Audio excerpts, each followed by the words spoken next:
Chapter 36, Enigmatic Soul, Cyan Garamond. Celes blinked and took a look around as the party descended from the falcon. The bird had been seen diving into this area, but it was a town. Edgar raised his hand to his forehead. "This is Miranda, isn't it?" "Looks to be that way." Sabin agreed. "What do you think, Setzer?" Setzer raised his eyebrow and suddenly stopped a young woman who was running past them. "What?" she cried, but not in an angry way. She actually seemed very excited. "Is this Miranda?" Setzer asked. "My friends are having trouble figuring out where the hell we are." "Yes, yes." She smiled widely, and Edgar, looking up, grinned and slid on over to her, slick as an oil spill. "Hey!" He flashed another grin and slipped his arm around her. Celes rolled her eyes and Sabin hid his face. The girl looked over at Edgar, surprised. "Hey, what?" she demanded. "Has anyone ever told you that? Your eyes are like sparkling emeralds." Edgar sighed out as if in a dream, and the girl squealed, suddenly giving him a hard shove with one hand, making him stumble backwards. "Dear sir, the two things you were gazing at were not my eyes." "Edgar!"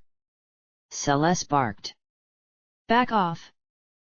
Edgar, looking like a scolded puppy, slipped back over behind Sabin. Setzer chuckled, and Celes walked up to the girl.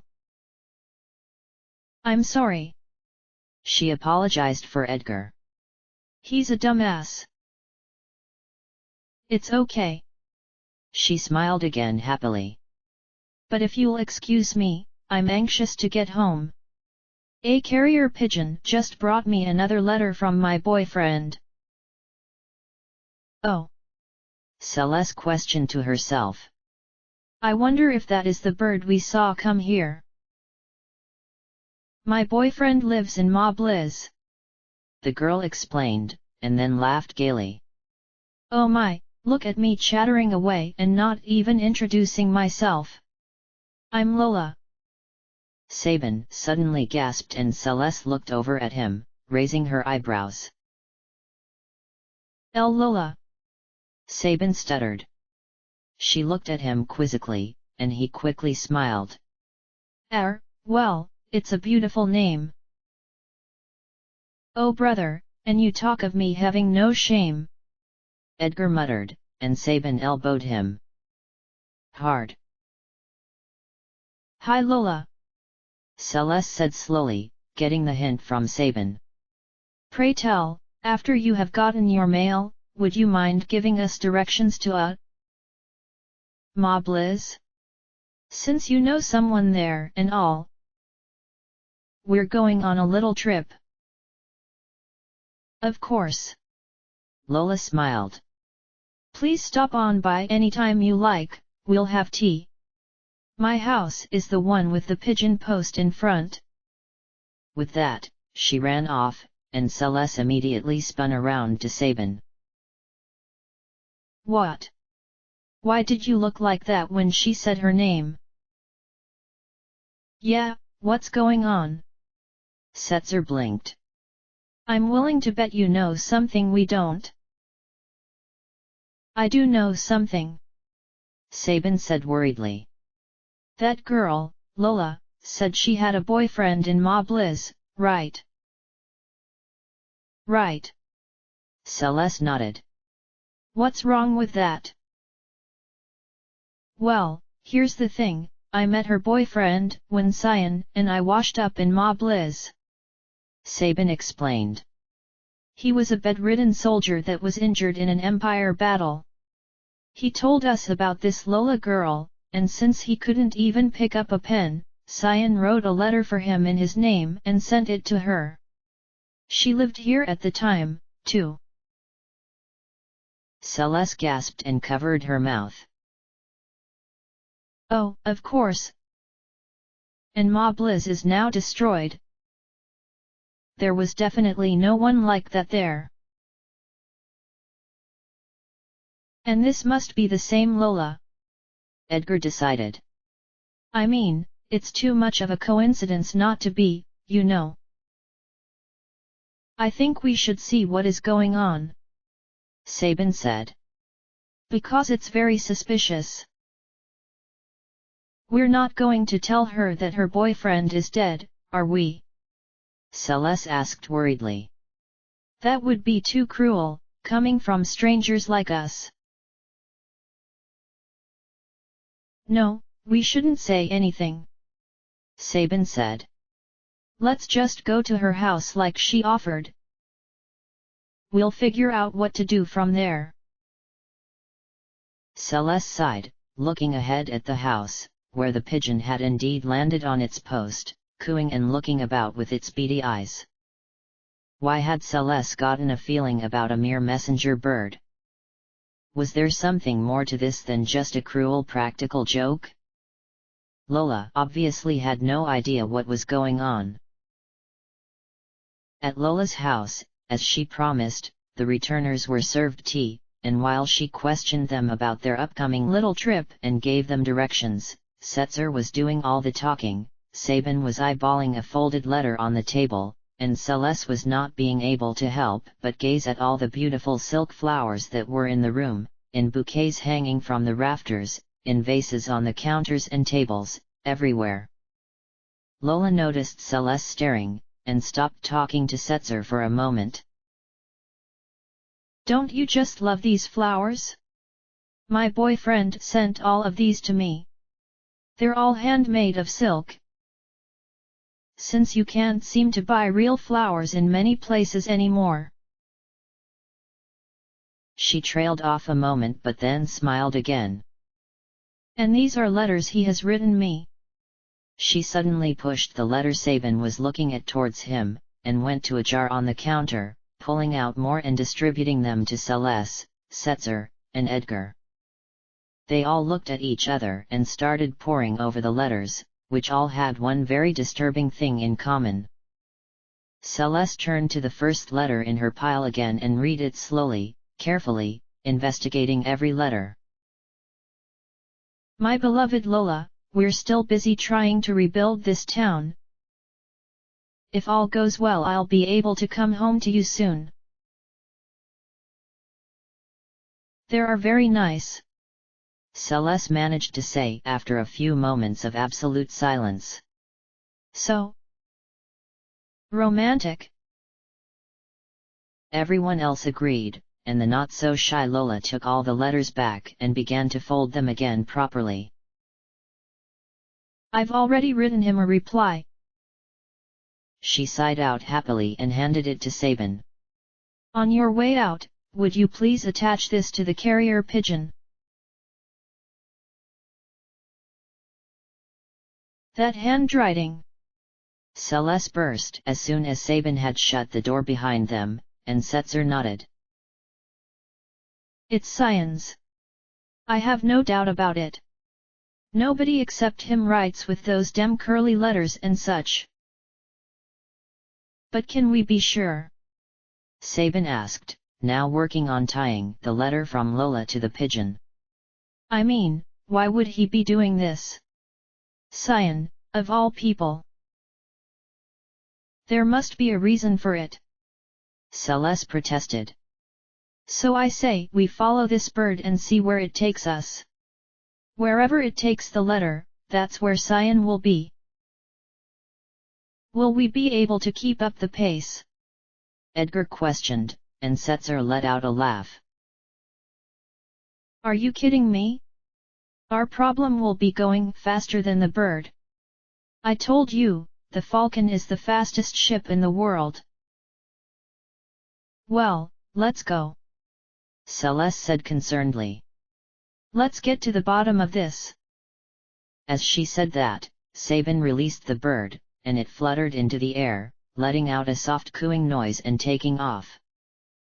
The returners hurried onto the airship and proceeded to follow it, Chere at the wheel.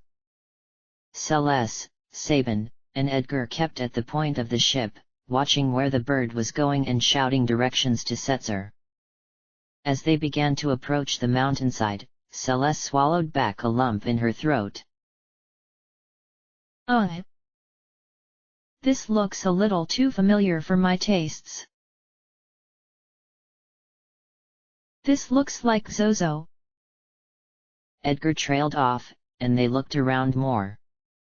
The area that was Zozo was literally shrouded in a dark haze, and the only road that led to the city itself was the one the returners had taken before, from the east. The tall, looming mountains that surrounded the city were darker than ever, giving everyone on the Falcon the warning that Zozo was still a foreboding place as ever. And, of course, the carrier pigeon started to soar downwards, disappearing within the mess of mist and tall, crumbling buildings. Setzer! Celes called. Let's go down. Can do! Setzer exclaimed, and with that, took the Falcon down. Once the team disembarked and made it into the city limits of Zozo, Celes took the point of the group and looked around, the high, cold winds whipping her hair back from her face. Glancing over her shoulder, she could have sworn she saw the white, misty image of a ghost, but shook her head. She must have been still spooked from Daryl's tomb. I think it's going to rain. Edgar called over the high, shrieking winds. Or storm, or something. I swear, this place has weather that is totally irrelevant to the rest of the world. Sabin said depressedly. Wasn't it raining the last time we were here? Yeah. Setzer trailed off, and took another look around, another gust of extreme wind nearly knocking the party off their feet. But it was different last time. Last time it was just a normal storm. There's something different in the air this time. I just can't put my finger on it. Remember what I said about that ancient storm dragon that was supposedly sealed up here? Edgar asked. What if it became unsealed? Don't be ridiculous. Celes snapped. There are no such things as dragons. Well, if Funbaba came out of the earth, then who the hell knows what else might have come to join us? Sabin sighed, and raised a hand to his forehead to look more. Brr! Celes shivered and wrapped her arms around herself, spitting out the hair flying into her mouth and nearly jumping a foot in the air when Sabin suddenly cried, "Look, over there!" Everyone turned, and saw the little white carrier pigeon, amazingly not being swept away by the winds, as it fought its way through the skies north, past the tallest building in town and into the mountains. Celes moaned and dropped her hands to her side. The mountainside? How the hell are we going to get there? There is one way. An unfamiliar voice came from behind the team. With a gasp, Celes whirled around and immediately withdrew Atma from its sheath, forcing the tip of the glowing blade right in front of the nose of a tall young man, dressed in faded blue and brown merchant's robes, his chin-length black hair whipping around his head violently as another sweep of wind blew. He didn't even flinch, which surprised Celes enough to cause her to drop Atma down to her side. Who are you? Celes demanded. That's not really important. The man replied, which irritated her. You want to go into the mountains? There is one way that is safe enough to consider.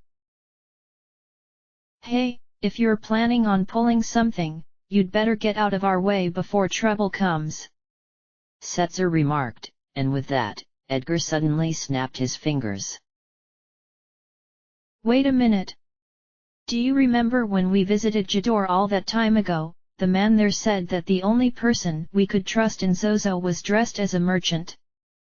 He looked at the young man, who shrugged and put his hands in his pockets. Setzer had no idea what Edgar was talking about, but the others did, the memories flooding back to them as if it were just yesterday. What, did you talk to my friend at the Chocobo stables or something? The man asked.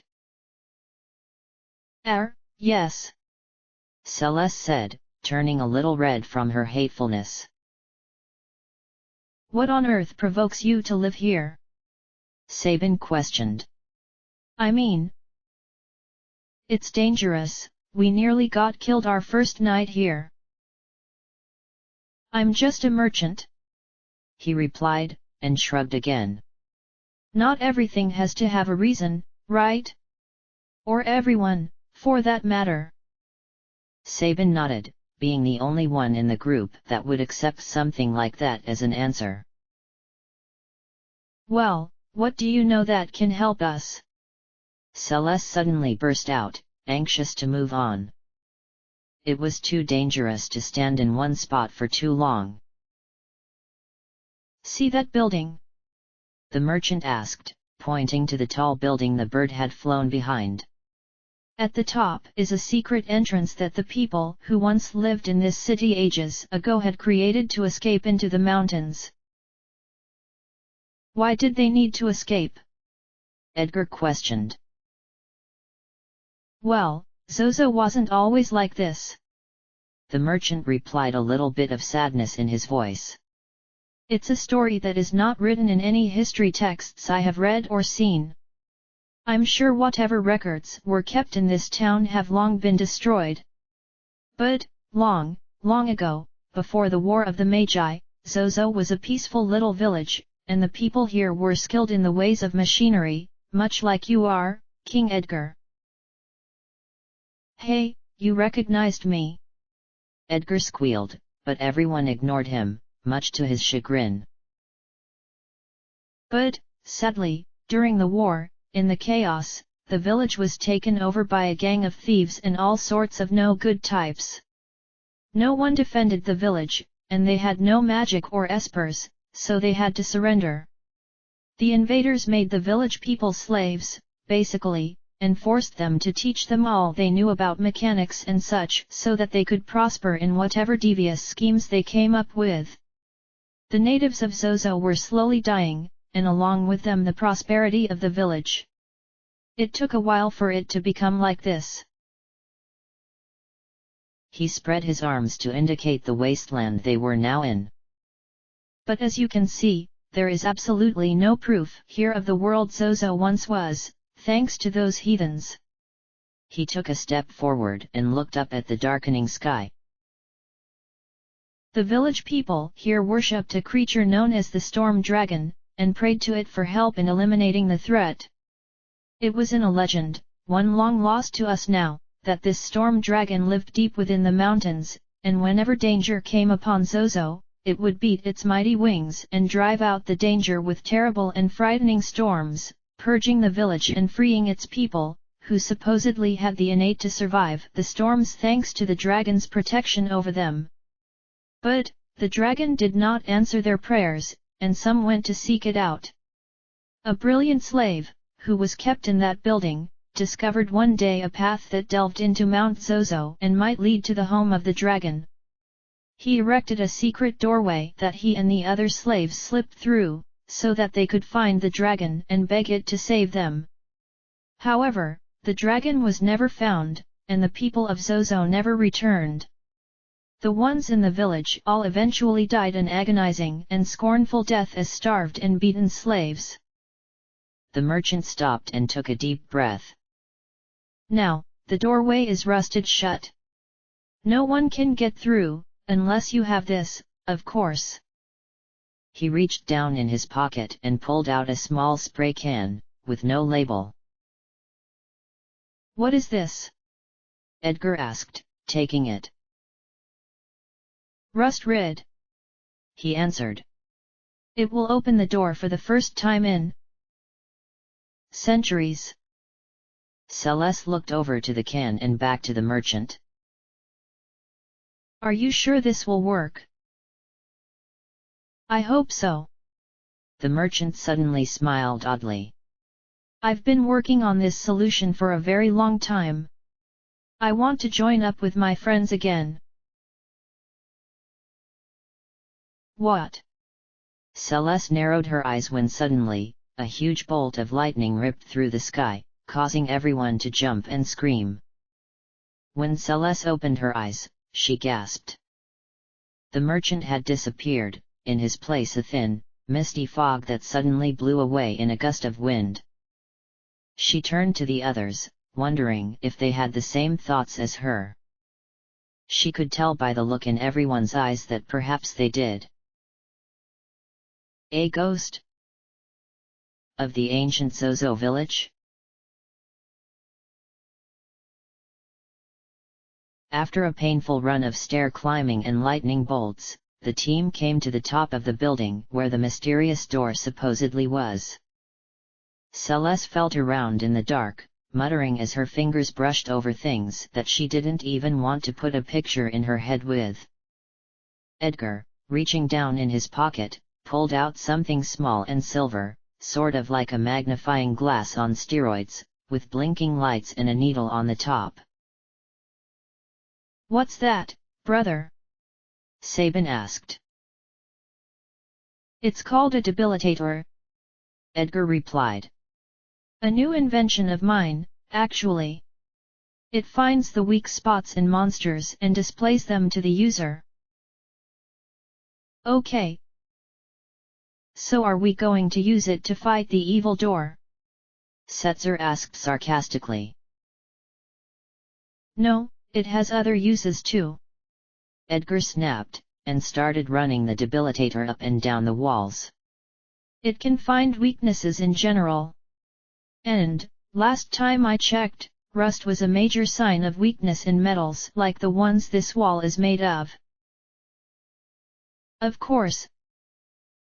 Celes smiled. "The door was rusted shut, after all." "Good call, Edgar."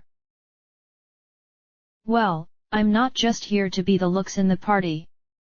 Edgar laughed and waggled his finger. "In fact, Oh, wait." The debilitator started going off, making loud beeping noises and blinking rapidly. Edgar then took the rust rid, starting to spray in the area the device located. A few moments later, there was a spine-chilling creak, and a large chunk of the wall in front of them flew backwards and landed on the inside floor of the building with a loud crash. "And, that's your door," Edgar declared triumphantly, kissing his machine and tucking it away. "Enough boasting, let's just get going already," Setzer exclaimed. "Let's make like a Zozoan and find ourselves a dragon. I mean, a Cyan." "Don't say that," Celes protested. "If that story was anywhere near true, then this dragon is very pissed off and trying to make up for the hundreds of years it slacked on its protection duty." "I thought you didn't believe in dragons." Setzer grinned, and Celes rolled her eyes. "Please, let's be adults about this." The path of Mount Zozo was surprisingly free of peril and hardly treacherous, well worn as if it had been walked upon very frequently as opposed to centuries ago. The howling wind could be heard from outside, which did make it seem very creepy though. Fat drops of rain dripped upon the returners when they traveled through tunnels and caves with cracks. The air was, however, surprisingly warm, which made Celes curious. She was about to comment on it, when suddenly, a deep roar came from the chamber ahead of the tunnel they were in.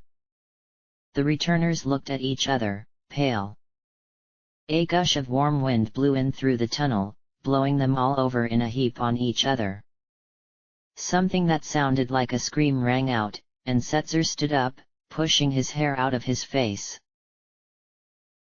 "Cyan!" he called nervously, and with that, made his way into the chamber, being swallowed into the darkness. Celes gasped out and climbed to her feet, the others joining her.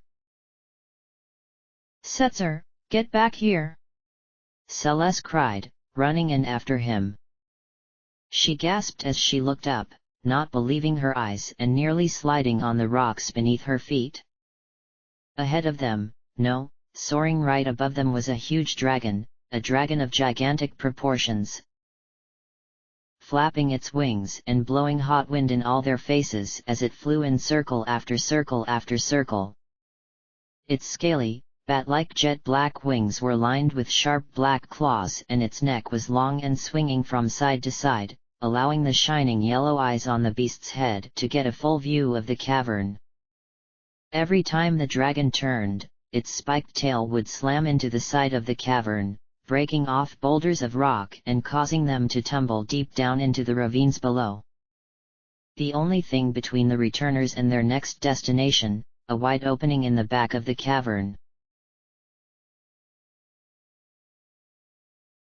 was a long and swaying rope bridge, several planks missing.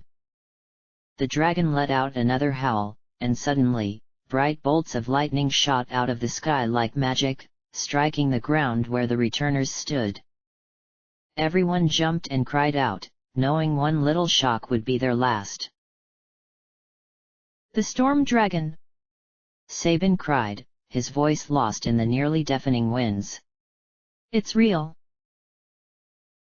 We have to destroy it!" Edgar cried in reply. "It's the only way we'll get through alive." "But..." Celes blinked worriedly and turned to the group. "If we destroy it, we'll destroy Zozo's protector. Wasn't that a part of the legend? The world is different now," Chere argued. "Something is wrong. This isn't the dragon that the Zozoans prayed for." He took her shoulders and squeezed them gently. "Celes, we're in a battle for our past, just like the Zozoans were. If we lose here, we won't find our friends, and we won't be able to destroy Kefka. That's what you wanted, right? That's what you told me we were going to do. There are some parts of the past we have to let go whether we want to or not. That's the sacrifice we're going to have to make, and this is just one of many." Celes nodded sadly and gazed up at the dragon. Chere was right, he had to have been right. This wasn't the same dragon that had supposedly protected the village, or would bring back its peace and prosperity. Something had happened in the War of the Magi, something she was sure had something to do with Atma and Fun Baba's existence as well, and the powers of the Espers had sealed these creatures away, only to have them ravage the earth once more. She couldn't let her heart be stirred with ghosts of the past. Not now, not anymore, ever. She had promised herself that before, but now was a test of just how elastic that promise was. "We need a plan," Celes suddenly barked, and the team looked at her. "We're going to fight fire with fire. Or rather, thunder with thunder. We're going to give this guy everything we've got." "Oh, I like this plan." Sabin grinned and suddenly took a leap into the air, a soft aura glowing about him as he cupped his hands and started mouthing the mantra of one of his famous blitzes. Air blade. Blue-ish glowing boomerangs of light suddenly shot out of his cupped hands, gaining intensity from the blowing winds and smashing into the dragon like razor blades. Cuts slashed open all over the beast where the blades struck, and deep green blood began to ooze out, falling in heavy drops as he flew around, like rain. Performing a graceful aerial backflip, Sabin crash-landed onto the back of the dragon and followed through with a brutal suplex attack, having for a few precious moments the power to slam the beast into the wall with his feet, pushing off from its back and landing safely beside Celes on the ground. The beast, shaking its long neck back and forth angrily and flapping its wings even faster, swung its tail out towards the returners. Celes called upon a Thundaga spell, striking the tail down and paralyzing it stiff. "Foiled," she grinned. As the dragon pulled itself away from the wall and started for a charge towards the returners, Edgar and Setzer decided it was time to finish it off. Setzer raised his hand, summoning his deck of magical cards to fly into his fingers. Meanwhile, Edgar drew his sword. On the count of 3, Edgar charged the dragon, driving the blade of his sword straight through between the dragon's eyes, causing it to scream so loudly that Edgar was nearly blown back. Setzer aimed and projected his cards, all 52 shooting at various parts of the dragon's crippled body, 10 of the cards even slicing off an entire wing. With a cry of defeat, the dragon tumbled backwards, flapping its one wing helplessly as it plunged backwards, crashing through the rope bridge and flying into the ravine below, where a mighty, but distant crash could be heard. A few moments later, silence overtook the cavern, and the winds outside died. "Is everyone okay?" Celes finally asked, and Edgar dropped his dripping blade, letting out a loud sigh of relief. "Yeah, I think we're fine." Sabin grinned. Not bad at all." "But our bridge is gone." Setzer sighed. "If we only had the falcon, we could fly over that pathetic gap." "What about the float spell?" Celes asked, a twinkle in her eye. "Will that work for now?" With that, she folded her hands together, chanting, and in a burst of light on each returner's back, a small pair of translucent wings appeared, sparkling, and then faded. Setzer laughed as his feet lifted from the ground entirely on their own. "Amazing, simply amazing." Celes nodded a little, a slight smile on her face. Triple M. Chere taught it to me." Edgar saw her face, and smiled, floating over to her. "Come on Celes, cheer up. Let's go see where that damned bird went, okay?" The team effortlessly floated over the gap to the new entryway, and Celes cast Dispel once they were safely on land.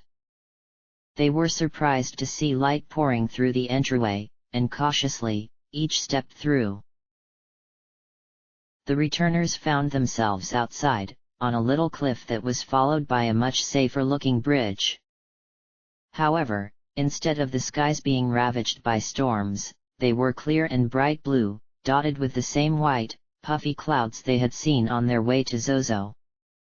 Beautiful green grass and blue flowers were in bloom all around. Celes let out a little gasp and spun around, shocked. "It's like a different world.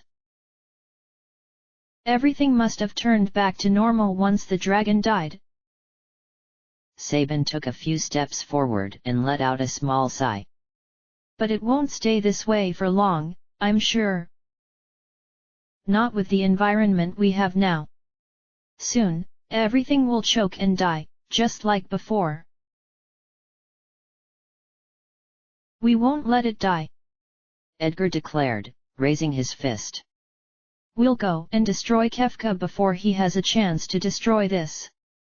Take a look everyone, we've just won a small taste of what we're fighting for. Remember it." "Hear hear." Setzer cheered, and Celes gazed up at the sky. She would never let herself forget what surrounded her just now. This would be what she pictured when she drove Atma through Kefka. The returners continued across the bridge, and came into another small cavern, one with cracks so wide that it let in small pools of golden sunlight. However, strangely enough, there was a small wooden desk in this cavern, with a few crates and dozens of silk flower bouquets. On the desk was an unopened letter, addressed from Lola. A final entryway was across the cavern, with more sunlight lighting the way. Celes stepped ahead to the entryway, pausing at the edge and staring out silently. Standing, at the edge of a green cliff, was Cyan. He looked so very much the same from 2 years ago, still had a stance filled with grace and strength, still wearing his dark blue battle armor from Doma. His hair was maybe a little longer, but still pulled back in that thin ponytail, gently flying in the summer breeze. He looked very pensive right then, taking in the sights before him and letting out a sad sigh. Turning, his eyes locked on Celes, and he let out a cry of surprise. "See? Cyan." Celes bit down on her lip. She immediately wondered if he still thought of her as a traitor, to both the Empire and the returners. Cyan, however, did not seem to harbor such thoughts, as he immediately ran over to her, grasping her shoulders in a tight grip. "Hey, what are they doing?" Edgar whispered from the shadows of the cavern, and Sabin elbowed him. "Quiet! I think they're finally going to make amends, and we're not going to ruin it." "Check this out!" Setzer whispered excitedly, kneeling down. "A treasure chest!" Outside, the sound of a bird chirping could be heard, faintly. "Hey!" Cyan smiled some. "You're alive!" Celes nodded, and smiled back weakly. "Heh! You said hey. Guess our bad grammar must be rubbing off on you." "I think thou is right." Cyan laughed gently. I am glad to see that you are safe. I worried about you." "I was worried too." Celes swallowed the lump that had formed in her throat. "Listen, Cyan, I just wanted to say, I'm sorry," he said, cutting her off. She blinked, and he lowered his hands. "What? That's my line." Celes pushed her hair back, and Cyan shifted his weight on his other foot. "Then we must share it," Cyan replied. "I will admit that I was wrong in judging thou. It was immature and dishonorable, and I shall be forevermore embarrassed for doing and saying the things I did." Celes smiled some. "Well, then I'm sorry for provoking you when I knew it would piss you off."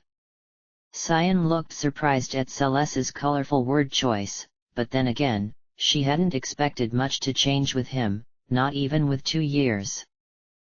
It made her smile wider, and finally, burst out laughing. Cyan laughed with her, and shook his head. "I had just stepped outside to see a miraculous change in the weather here. And imagine my surprise when I saw you. For a moment, I thought you were a ghost." Celes shivered a little and wrapped her arms around herself. "Cyan, do not say a word of ghosts, as I have seen more than I care for lately." She looked up at him a little more somberly now. "I'm afraid our reunion may not be as blissful as this weather, once you hear what I have to ask you." "I already know," Cyan interrupted. "And I am going to come with you." "What?" Celes cried, surprised. "I shall go with you. I shan't leave the world as it is," Cyan exclaimed. "Myself, I have been mustering up the courage and strength to face Kefka again, for the final time." "Oh Cyan, this is wonderful!" Celes exclaimed, and Cyan scratched his head. "But how did you find me?" Suddenly, Sabin and Edgar stepped out, and in Sabin's hands were a pile of letters. Cyan widened his eyes, first at seeing 2 more of his comrades, and when his gaze settled upon the letters in Sabin's hands, he gasped and sputtered, turning scarlet red. "W. Wait. Tell me you didn't read my letters." "Hee hee, these are mushy." Sabin grinned, and Cyan nearly swooned. He bolted into the cavern, where he met up with Chere, carrying a bouquet of silk flowers. Celes, Edgar, and Sabin, laughing, followed him in. Cyan grabbed the flowers from Chere and turned even redder. These? They're merely a diversion of mine, he stuttered, running about frantically and throwing the bouquets into the crates to hide them. Cyan, these flowers are gorgeous, Celes exclaimed, and Cyan stopped for a moment, glaring at her. Millimeter? This is an outrage. He panted out some from getting overexcited, and then looked at her again. Seriously? She laughed and nodded, taking a bouquet and hugging it close to her chest. Sabin held up the letters, and things started to turn serious. Cyan looked over at him, anticipating what was going to come next. Cyan, what is up with these letters? Sabin asked. We ran into Lola in Miranda, and she told us that her boyfriend had been writing them to her. Her boyfriend that you and I both know is dead and long gone. Cyan sighed and nodded, collapsing down on his desk and looking up to his friends. I do owe you all an explanation, he sighed. And I know it is not one that will sound worthy upon your ears, but perhaps if you know why I did what I did, you will understand, just a little. He leaned back on the desk some and looked up. I learned of that poor girl when I passed through Miranda. When I heard that she sent a letter each day, but never received any replies. Something inside me snapped. I realized she was the girl that the lame soldier rode to back in Ma Bliss, and I knew that the young man must have been dead, for there was no other way a letter would not reach her fingers. People in town would write his letters for him, and I even volunteered to once as well. So I knew. I knew it was the end for them. He looked down now towards the ground and shuddered. As I rode to that girl, I realized I was very much like her. I was looking behind, full of despair. We had both lost so much, and my eyes were closed to the potential the future held. And then something changed. He looked into Sabin's eyes. My eyes were opened, but despite myself needing to move on, I couldn't bring myself to do it. I did not want to abandon my letters to her. She always sounded so happy in her replies. Thus, I have not left this mountain in quite some time. It is a strange coincidence, however, that I was deciding perhaps today would be the day I wrote my final letter, and then the sun appeared and Lady Celes called my name. Cyan. Celes trailed off. I understand what you felt when you wrote to her. She looked down. Believe me, I only understand too well. We all understand, Sabin offered, and gently patted him on the back. Cyan, let's write the final letter today, and then go see Lola in Miranda. I think she would appreciate that. I believe you are right, Sir Sabin. Cyan hopped off his desk, pulling a piece of paper and a quill and ink out of a drawer. And, then, I shall rejoin your fight to conquer Kefka. He began scribbling furiously and passionately on the paper, speaking excitedly as he wrote. I bumped into Sir Gao in Miranda. He said he had to become stronger if he was to face Kefka. He probably returned to the Veld. Celes hopped up excitedly. The Veld will be our next destination then, she exclaimed. And we already know Gao wants to fight. It's about time we got an easy recruitment. Sabin sighed. Chasing around you guys has been getting exhausting. Lola lifted her eyes from the page and looked up at Cyan. The house was dark, except for a few sparse candles lit so that she could read. Outside, just moments before, she had heard a low roar, and someone shouted that an airship had landed outside of Miranda. A few minutes later, this man had appeared, and handed a letter to her. After she read it, she didn't know what to think.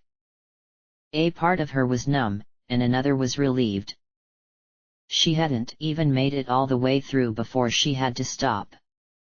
She sighed and looked back down to the table. I knew that my boyfriend didn't send these flowers and letters. I just didn't want to admit it. I was lying to myself. But I'm all right now.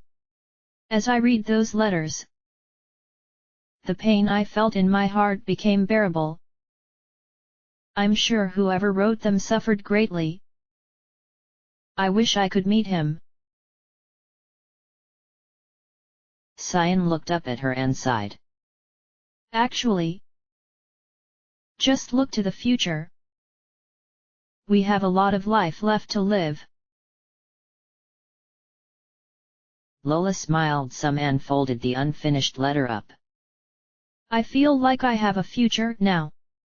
I'll take your words to my heart. I'll be okay. As Cyan got up to leave, Lola stood up with him and blinked. Sir, what's your name? So that I may remember if I ever want to ask for you. Cyan Garamond. Cyan replied, and with that, slipped out the door, gently shutting it behind him.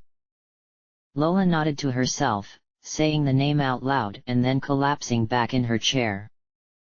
It had been a very trying day. But what she had said was so very true. She suddenly felt a lot better, knowing that she wasn't deceiving herself any longer. Looking at the letter, she found herself reaching for it and opening it back up, narrowing her eyes to still see, her candlelight dying. Leaning her cheek on her hand, she began to read to herself, softly. Dear Lola, I am writing to beg for your forgiveness. I am guilty of perpetuating a terrible lie. I have only now realized the error of my ways. I hope I can correct a great wrong. Your boyfriend, who you thought was in Ma Bliss, passed away some time ago. I have been writing in his stead. We humans tend to allow the past to destroy our lives. I implore you not to let this happen. It is time to look forward, to rediscover love, and embrace the beauty of life. You have so much of life left to live. Cyan Garamond. 37. Wild Child, Gao. Chapter End.